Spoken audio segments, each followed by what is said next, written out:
April రాసిన పత్రిక 11వ అధ్యాయము 37వ వచనము. రాళ్లతో కొట్టబడిరి, రంపములతో కోయబడిరి,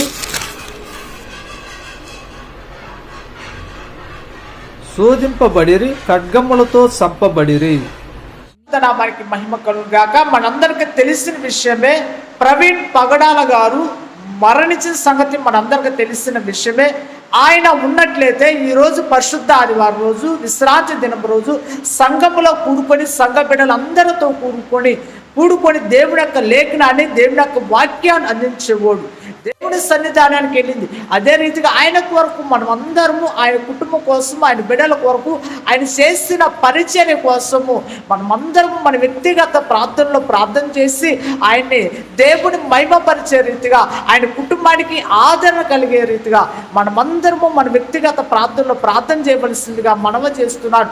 ప్రార్థన. పరిశుద్ధుడా, ప్రేమ గల తండ్రి, జీవం గల దేవా, నువ్వు చూస్తున్న దేవుడు అయ్యా, నీకు వందనాలు. నీ సేవకుడు ప్రవీణ్ పగడాల గారు ఆయన మృతి చెందిన సంగతి నీకు తెలిసి ఉన్నది తండ్రి. ఆ కుటుంబాన్ని ఒకసారి జ్ఞాపం చేసుకో, వారి బిడ్డలను జ్ఞాపం చేసుకో, వారి యొక్క మిస్సెస్ గారు జ్ఞాపం చేసుకో, ఆయన గారు వదిలి వెళ్ళిన సంఘ పరిచర్య నువ్వు జ్ఞాపం చేసుకో, దీవించు, ఆశీర్వదించు. ఆయన పరిచర్య విస్తరింప చేయి, కుటుంబానికి ఆదరణ, నెమ్మది నువ్వు దయచేయమని యేసు నామములో అడుగుచున్నాము తండ్రి. ఆమేన్.